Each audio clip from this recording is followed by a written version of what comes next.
Hello students. तो जैसा कि पिछले वीडियो में फिजिक्स क्लास 10th के में हमने देखा था इलेक्ट्रिसिटी के बारे में, और हमने जाना था स्टैटिक चार्ज, करंट चार्ज, और हमने ये भी पढ़ा था कि किस तरीके से एक कूलम हम कह सकते हैं चार्ज किस तरीके से बनता है, रॉड से कैसे, सिल्क क्लॉथ से कैसे, कौन सा चार्ज होता है, इन सभी के बारे में हम पिछले वीडियो में देख चुके हैं। तो अब चलिए एक न्यूमेरिकल सॉल्व करते हैं उसी से संबंधित, जिसको आपकी एनसीईआरटी बुक से न्यूमेरिकल है, और न्यूमेरिकल क्या है वो चलते हैं। Calculate the number of electron constituting 1 coulomb of charge. हमको एक कूलम चार्ज के अंदर कितने नंबर ऑफ इलेक्ट्रॉन्स होते हैं, या फिर कितने इलेक्ट्रॉन्स एक कूलम चार्ज को बनाते हैं, ये क्वेश्चन मैं पूछ रहा हूं। कितने इलेक्ट्रॉन्स एक कूलम चार्ज को कॉन्स्टिट्यूट करते हैं। तो चलिए, मैं ध्यान रखिए, ये नहीं पूछ रहा है कि एक इलेक्ट्रॉन का चार्ज कितना होता है, वो तो हमें पता है कि 1.6 multiply 10 to the power -19 coulomb, ये हमको पता है। वो ये नहीं पूछ रहे हैं। वो क्या पूछ रहे हैं? वो ये पूछ रहे हैं कि कितने इलेक्ट्रॉन के द्वारा एक कूलम चार्ज कॉन्स्टिट्यूट होता है। चलिए, तो बड़ा सिंपल है। कैसे?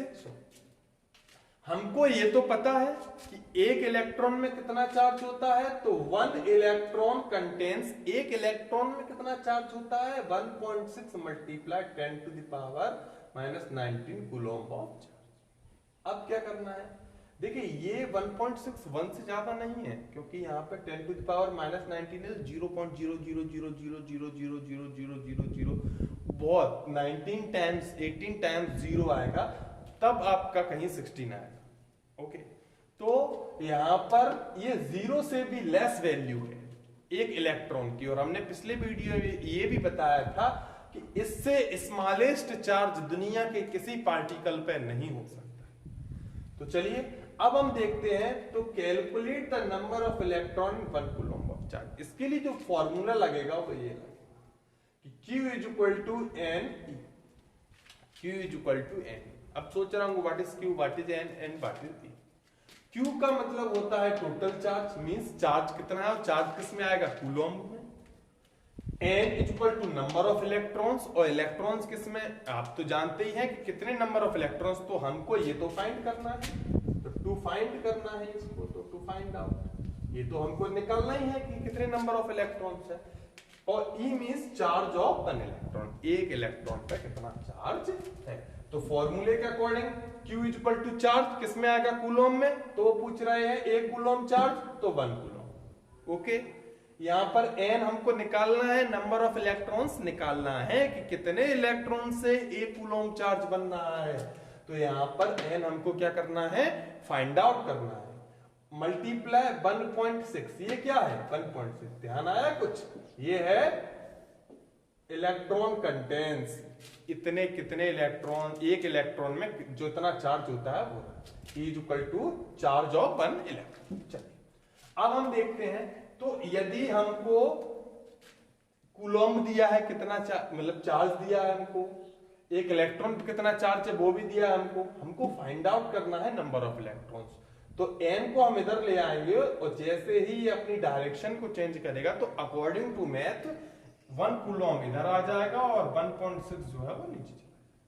कूलम से कूलम कैंसिल हो जाएगा बच्चों। इसके बाद क्या होगा, अब हम यहाँ पे, अब इस स्टेप को थोड़ा सा जगह के अभाव कारण मैंने यहाँ पे लिख दिया था। चलिए, तो अब देखते हैं n इज इक्वल टू, अब देखिए यहाँ पर यदि हम पॉइंट हटाएंगे, यहाँ पर पॉइंट रिमूव किया है, यदि हम पॉइंट हटाएंगे तो सीधी सी बात है, हमको यहाँ पे 0 बढ़ाना पड़ेगा। ओके, मल्टीप्लाई तो करना पड़ेगा ना 10 से, अगर एक की संख्या के बाद पॉइंट हटा रहे हैं तो 10 से मल्टीप्लाई करना पड़ेगा, तो यहाँ पर 10 हो गया। तो चलिए, अब 10 upon 1.6 multiply 10 to the power -9। अब देखिए क्या करते हैं। तो n इज इक्वल टू, जैसे हमने पॉइंट हटाया तो इस 10 को हम ऊपर ले जाएंगे, इस 10 को हम ऊपर ले जाएंगे, तो जो नेगेटिव साइन है वो किस में चेंज हो जाएगा, डायरेक्शन चेंज होने पर पॉजिटिव में, तो 10 to the power 90, minus sign हट जाएगा। चलिए, अब क्या 16 का डिवाइड 10 से हो सकता है? इसको अभी भूल जाइए। क्या 16 का डिवाइड 10 से हो सकता है? नहीं हो सकता। क्यों? फिर वो एक हमें सिंपल तरीके से नंबर प्राप्त नहीं हो सकता है 16 का 10 से, लेकिन वो किस तरीके से पॉइंट लगा के 0 पॉइंट में, तो वो हमको एक सही एक्यूरेट वैल्यू नहीं आएगी। तो हम क्या करेंगे, क्योंकि हमारे पास ऑलरेडी 10 का मल्टीप्लिकेशन है, तो हम क्यों करें 10 से? तो n इज इक्वल टू हमको क्या करना है, एक 10 टू द पावर 19 है, मतलब इसके पास कितने 10 है, 19 10 है, तो हम इससे एक 10 बोरो कर लेंगे, ले लेंगे। तो एक 10 इसने ले लिया, तो यहां पर 10 इंटू 10 इक्वल टू 100 हो गया, मल्टीप्लाई 10 टू द पावर 18। अब 100 upon 16 multiply 10 to the power 18। यहां पर 19 10 थे, तो एक इधर ले लिया, तो कितने बचेंगे 18, इसलिए यहां पर पावर चेंज हुई, ध्यान रखिएगा। अब क्या है, n is equal to 100 upon 16। 16 का डिवाइड कीजिए आप 100 में, तो 4 से चला जाएगा, 4 4 से 16, और 4 25 से चला जाए, 4 से चला जाएगा 25 बार कितना 100। अब क्या बचा आपका, n is equal to number of electron is equal to 25 upon 4। 4 का डिवाइड जब आप 25 में देंगे तो 4 6 जा 24, अब कितना बचा 1, पॉइंट लगाएंगे आप, 0 बढ़ाएंगे, कितना हो गया 10, तो 4 2 जा 8, 4 2 जा 8, फिर भी कितना बचा, तो 4 6 जा 24, फिर पॉइंट लगाया, अब बचा कितना, अब आ गया आपका 10, ओके। तो 4 2 जा 8, तो 8 फिर 2 बचा, तो 0 फिर बढ़ा देंगे, तो कितना हो जाएगा 20, 4 5 जा 20, तो 6.25। 4 से हमने 25 को जब आप डिवाइड करके देख लीजिए, तो 4 को जब हम डिवाइड करेंगे तो 6.25 मल्टीप्लाई 10 टू द पावर 18। चलिए, तो 6.25 multiply 10 to the power 18 electrons से 1 कूलम चार्ज बनता है। तो हमने यहां पर देखा कि 1 कूलम चार्ज कितने से बनता है, 6.25 multiply 10 to the power 18 electron से। चलिए हम एक बार फिर से देख लेते हैं, फॉर्मूला था Q is equal to N, okay. Q means क्या होता है, charge, N means number of electrons, और E मींस हमको ये बताना है कि 1 कूलम चार्ज में कितने इलेक्ट्रॉन्स हैं। तो बड़ी सिंपल है, 1 coulomb is equal to N into, अब N तो फाइंड करना है, तो N को इधर ले आएंगे, 1 कूलम चार्ज जब यहां जाएगा ये नीचे आ जाएगा, कूलम से कूलम कैंसिल हो गया, n इज इक्वल टू 10। अब यहाँ पर 1 था पहले, पॉइंट हटाया तो 0 बढ़ गया, 10 हो गया। अब क्या है, जब पॉइंट हटाएंगे तो इसकी डायरेक्शन को चेंज कर देंगे, तो इसको ऊपर 10 को ऊपर ले जाएंगे, 10 टू द पावर माइनस 19 को, जैसे ही पावर ऊपर जाएगी तो प्लस में हो जाएगी, तो 10 की पावर हो गई यहाँ पर 90, क्या हो गई 10 की पावर 90। अब 16 से 10 का डिवाइड जा नहीं सकता, तो यहां से एक 10 बोरो कर लेंगे, तो यहाँ पे कितने बचेंगे 19 10, अगर 10 19 बार है, एक बार ले लिया तो कितने बचे 80। तो यहाँ पर अपन क्या करेंगे, तो 10 इंटू 10 इज इक्वल टू 100, और ये 10 टू द पावर 80। अब 16 को जब आप 100 से डिवाइड करोगे, तो आपका 16 का डिवाइड हो जाएगा 4 से, और 4 25 बार चला जाएगा किससे,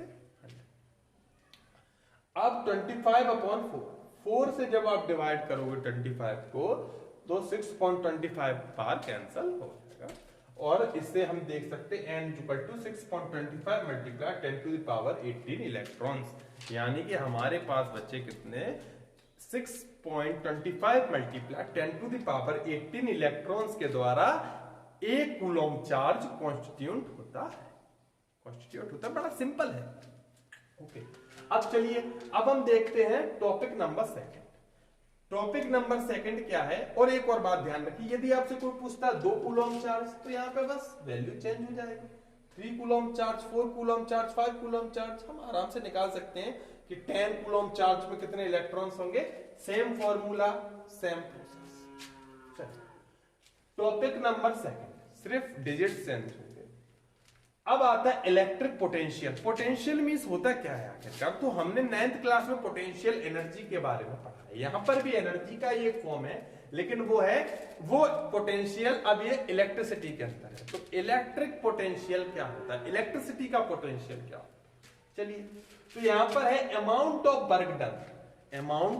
work done in bringing a unit positive charge from infinity to given point.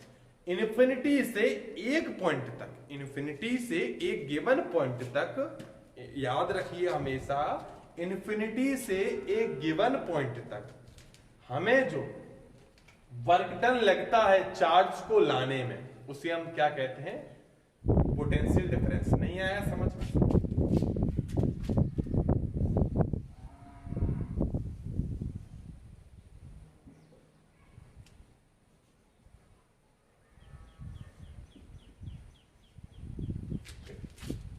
मान लीजिए ये तो इन्फिनिटी का साइन है, ओके।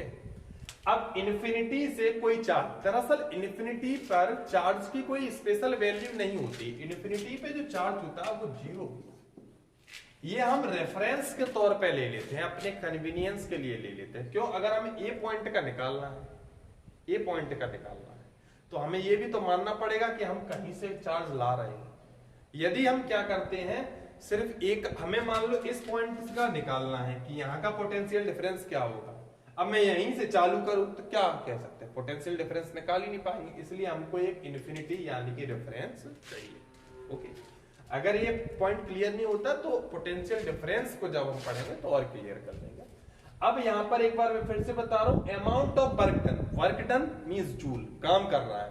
जितना काम चार्ज को यहां से यहां तक, यहां से यहां तक, यहां से यहां तक, चार्ज को जितना काम मींस एक पॉजिटिव चार्ज को इस पॉइंट से, इन्फिनिटी पॉइंट से ए पॉइंट तक लाने में जो वर्क डन होता है वही पोटेंशियल डिफरेंस। वही क्या है, पोटेंशियल डिफरेंस। तो ध्यान रखिए, इन्फिनिटी से पॉइंट ए बी सी कोई भी नाम ले सकते हैं, वहां तक लाने में जो वर्क डन होता है, ध्यान रखिए, इन्फिनिटी से एक रेफरेंस पॉइंट तक जो चार्ज को लाने में जो वर्क डन होता है उसे हम क्या कह देते हैं, पोटेंशियल, इलेक्ट्रिक पोटेंशियल। तो यही आपकी definition, amount of work done in bringing a unit positive charge from infinity to a point is called, infinity से एक पॉइंट तक एक चार्ज, पॉजिटिव चार्ज को लाने में जो वर्क डन होता है उसी को पोटेंशियल डिफरेंस कहते हैं, बस और कुछ नहीं है, ओके। इसको सिंबल किससे करते हैं, तो पोटेंशियल को हम लोग मानते हैं किससे, पोटेंशियल डिफरेंस सॉरी अलग है, ये सिर्फ इलेक्ट्रिक पोटेंशियल है एक, ओके। तो चलिए मैं इस पे बार बार इसलिए जोर दे रहा हूं क्योंकि ये बिल्कुल क्लियर कर लेना कि एक पॉइंट से दूसरे पॉइंट तक, यानी कि इन्फिनिटी से ये पॉइंट तक, जो भी पॉइंट हमको दिया गया है गिवन पॉइंट तक, चार्ज को लाने में जो वर्क डन होता है, सपोज दैट, जैसे फॉर एग्जांपल आप किसी ऑब्जेक्ट के ऊपर फोर्स लगा रहे हो एक जगह से, जैसे इस मार्कर पे मैं लगा रहा हूं यहां से यहां तक, सपोज दैट ये इन्फिनिटी पॉइंट है, ये इन्फिनिटी पॉइंट है और ये गिवन पॉइंट है। यहां से यहां तक जो चार्ज को आने में जो मुझे वर्क डन, या फिर चार्ज को आने में जो वर्क डन हुआ, उसे हम क्या कहते हैं, पोटेंशियल, इलेक्ट्रिक पोटेंशियल। इसकी जो सिंबल होता है वो V होता है। ऐसा यूनिट इलेक्ट्रिक पोटेंशियल की वोल्ट होती है, जो कि एक स्केलर क्वांटिटी है। कौन सी क्वांटिटी है, स्केलर। V मींस होता है इलेक्ट्रिक पोटेंशियल, जो कि वोल्ट में मापा जाता है। W मींस वर्क डन, जो कि जूल, जिसकी ऐसा यूनिट है, जूल आप लास्ट ईयर पढ़ चुके हैं। और Q मींस चार्ज, जो कि कूलम होता है। अगर हमसे कोई कहे कि डिफाइन 1 वोल्ट, आप 1 वोल्ट को डिफाइन करिए, कैसे, how can you define 1 volt? बड़ा simple, 1 volt is equal to 1 joule upon 1 coulomb. नहीं आया समझ में? सुनो, यदि 1 कूलम्ब का चार्ज, मतलब मैं यहां से कह दूं यहां पर 1 कूलम्ब का चार्ज फ्लो कर रहा है, ओके, और यहां इस तार में 1 कूलम्ब का चार्ज है, और इसको 1 कूलम्ब चार्ज को यहां से यहां तक आने में, यहां से यहां तक आने में अगर 1 जूल का वर्क डन हो रहा है, तो हम कह सकते हैं कि पोटेंशियल आपका 1 वोल्ट है। ध्यान रखिए कि यदि 1 कूलम्ब चार्ज को कैरी करने में 1 जूल का वर्क डन हो रहा है, तो हम क्या कह सकते हैं, पोटेंशियल 1 वोल्ट। वही यहां पे लिखा है कि 1 joule work done 1 coulomb charge को कैरी करने में होगा, हम कह सकते हैं 1 वोल्ट। चलिए, तो आज की वीडियो में इतना ही। हम नेक्स्ट वीडियो में जानेंगे पोटेंशियल डिफरेंस के बारे में, एमीटर के बारे में, वोल्ट मीटर के बारे में, और ये किस तरीके से फंक्शनिंग करते हैं। और फिर हम 3 दिन की सीरीज चलाएंगे जिसपे टोटली हमने जो अभी तक इसके बारे में और पोटेंशियल डिफरेंस के बारे में पढ़ेंगे, फिर हम उनके बारे में लगभग 10 से 12 न्यूमेरिकल्स को करेंगे जिससे हमें न्यूमेरिकल में कोई प्रॉब्लम ना आए।